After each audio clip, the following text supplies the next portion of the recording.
칼럼 시작하겠습니다. 오신 분들 환영합니다. 시범 경기에 나온 화두를 소개하고 재점검하는 시간을 가져보려고 합니다. 전혀 예상치 못한 시범 경기 1위, 과연 어떤 작전이 있었는지 살펴보도록 하죠. 일단 첫 번째 화두는 극단적인 시프트입니다. 과연 시즌이 시작하고도 이 극단적인 시프트를 할 것인가? 저는 한다에 손을 들겠습니다. 이유는 일단 수베로 감독은 시프트 신봉자입니다.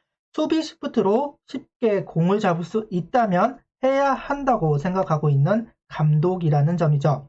두 번째는 높은 성공률입니다.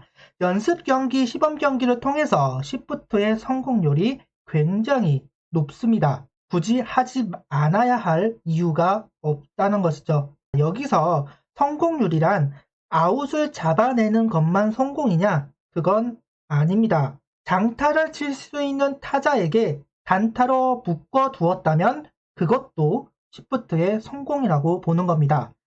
수베로 감독이 시프트를 하는 이유를 설명할 때 두 가지를 이야기했습니다. 가장 강한 타구가 나오는 곳에서 아웃을 잡기 위해서 시프트를 한다. 두 번째는 장타를 칠 수 있는 타자에게서 단타로 끊을 수 있다면 그것도 시프트의 성공으로 본다라는 것이죠. 장타가 나오면 시프트는 실패라고 보는 것입니다. 시프트를 하는 이유가 사라지는 것이니까요. 그래서 시즌에 들어가서도 그 목적에 맞게 극단적인 시프트 등장할 것으로 생각을 합니다. 자세히 경기를 보면 극단적인 시프트는 중심 타선 선수들에게 주로 한다는 것을 알 수 있습니다. 키움전에서는 이정우 선수와 박병호 선수에게 그런 모습을 보여주었고, 기아에서는 터커 선수와 최용우 선수에게 그러한 극단적인 시프트를 걸어왔습니다. 바로 이러한 부분 때문에 저는 극단적인 시프트 시즌 중에도 분명히 보일 거라고 생각하고 있습니다. 두 번째 화두는 템던 로테이션입니다. 저는 이 템던 로테이션을 찬성하는 쪽이고 현 시점에서 가장 적합한 전략은 맞다라고 이야기를 하고 있습니다. 김희환, 박주원 콤비, 문동욱, 임준성 콤비로 이 템던 로테이션을 가져간다는 이야기인데요. 분명 부담감은 줄이고 책임감은 늘리는 전략인 것은 분명합니다. 하지만 많은 팬분들은 걱정이 앞서실 겁니다. 저도 마찬가지고요. 아무리 전략이 좋아도 실행할 선수들이 소화해내지 못한다면 말짱 도루묵이죠. 바로 이 부분 때문에 템던 로테이션 걱정하는 것이지 다른 이유는 없으리라고 생각합니다. 댓글로도 김희환, 박주홍은 그렇다 쳐도 문동욱, 임준섭은 아닌 것 같다라는 댓글도 많이 보이더군요. 아무래도 김희환, 박주홍 콤비는 시범 경기 2승이라는 성과를 올렸지만 문동욱, 임준섭 콤비는 시범 경기 유일한 패배 걱정할 수밖에 없습니다. 하지만 이 템던 로테이션 4월에만 보일 가능성이 높습니다. 다들 아시겠지만 4월 중하순이면 장시환 선수가 복귀합니다. 이번 시범 경기에서 등판하는 걸 보면 아직 경기 감각이 부족하고 투구수를 늘려야 하는 과제가 있기 때문에 개막에 맞춰 등판할 수는 없지만 4월 중하순이면 콜업될 것으로 보이죠. 결국 두세 경기만 고생을 하면 됩니다. 아무래도 장시환 선수가 복귀를 하면 성과가 있었던 김희환, 박주홍 선수만이 텐덤 로테이션으로 가고 문동욱, 임준선 선수는 불펜이나 2군으로 내려갈 가능성이 높아 보입니다. 아쉬운 건 저는 이 텐덤 로테이션 전략에서 개인적으로는 김기중 선수가 올라와 봤으면 했다는 것만 제외하면 현실적으로도 가장 좋은 전략인 것은 분명해 보입니다. 세 번째 화두는 타격입니다. 바로 출루율을 높여야 한다. 대전제이죠. 그럼 어떻게 올릴까요? 말만 하고 결과로 보이지 않으면 안 됩니다. 근데 그걸 해냈습니다. 볼넷은 급증했고 컨택은 좋아졌죠. 그럼 그 이유가 무엇일까요? 이글스 TV에서 타격 훈련을 하면 항상 나오던 것이 있습니다. 가운데, 가운데. 수베로 감독도 워싱턴 코치도 실제 경기에서 계속해서 요구하는 말, 가운데, 가운데. 바로 여기에 답이 있습니다.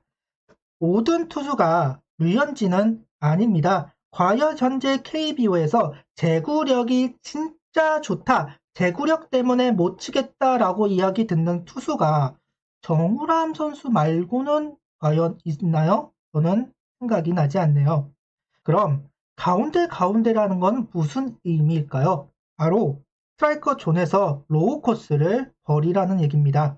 하이 코스와 미들 코스만 노리고 치라는 이야기이죠. 그럼 투수 입장에서 방망이를 유도하는 볼 배합을 할 것인데 방망이가 나가지 않습니다. 왜? 로우 코스는 버려라. 이렇게 주문을 했으니까요. 그럼 볼이 될 가능성이 높아지죠. 왜냐면 조금만 높고 조금만 몰리면 분명히 한화 타자들은 방망이가 나가서 공략을 할 겁니다. 결국 최대한 라인에 가깝게 투구를 하려고 하는데 류현진처럼 제구가 뛰어난 선수들이 많이 있는 KBO가 아니기 때문에 결국 볼이 될 확률도 있다라는 것입니다. 한두 개만 볼이 된다고 한다면 결국 투수는 스트라이크 존 안으로 던질 수밖에 없고 그 코스에 들어오는 공을 한화 타자들은 노려서 치는 것이죠. 그럼 상대 투수들 입장에서는 스트라이크 존을 던지기는 두렵고 낮게 던지자니 볼이 될까 두렵고 한화 타자들이 장타가 부족하다고는 하지만 상대 투수 입장에서는 까다롭다라고 느낄 수밖에 없습니다. 가라앉는 볼을 던지기가 어려워질 겁니다. 결국 한화 타자를 상대하려면 맞춰 잡는 투구를 하거나 150km로 찍어 누르는 피칭을 해야 합니다. 근데 선발은 맞춰 잡는다고 해도 불펜은 어떨까요? 불펜에서 맞춰 잡는 피칭이 어울린다 생각하십니까? 그건 아니죠. 그러다 보니까 불펜 투수가 올라올 때 볼넷으로 출루할 가능성이 높습니다. 그만큼 점수를 얻어내는 확률도 높아지는 것이죠. 가운데 바로 이러한 효과를 노리는 것입니다. 이 간단한 말이 한화 타자들을 완전히 바꾸어 놓았습니다. 팬덤 로테이션, 극단적인 시프트, 가운데 전략.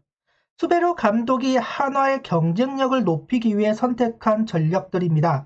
여기에 강한 2번과 지그재그 타선, 아직까지 수베로 감독님이 추구하는 야구가 들어맞고 있습니다. 그게 시범경기 1위라는 결과로 나타나게 된 것이죠. 많은 분들이 시범경기 승리는 의미가 없다고 합니다. 다른 9개 구단은 의미가 없습니다. 하지만 한화에게는 있습니다.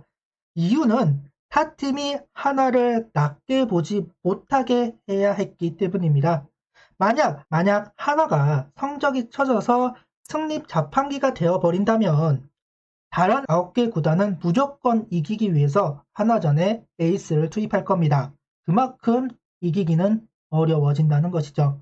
시즌이 시작되기도 전에 한화는 시비를 할 것이다. 전문가뿐만 아니라 팬들조차도 그런 이야기를 합니다. 근데 시범 경기 1위를 하면서 과연 어느 팀인 한화를 승리 자판기라고 생각을 할까요? 한화가 쉽지 않다. 경기를 해야 한다. 그 정도의 인식만 있다 하더라도 시범 경기 1위 성공적입니다. 의미가 있습니다. 이제 실전입니다. 시범 경기뿐만 아니라 정식 경기에도 이러한 퍼포먼스는 필요합니다. 구독, 좋아요, 알림 설정 부탁드리며 영상을 봐주셔서 감사합니다.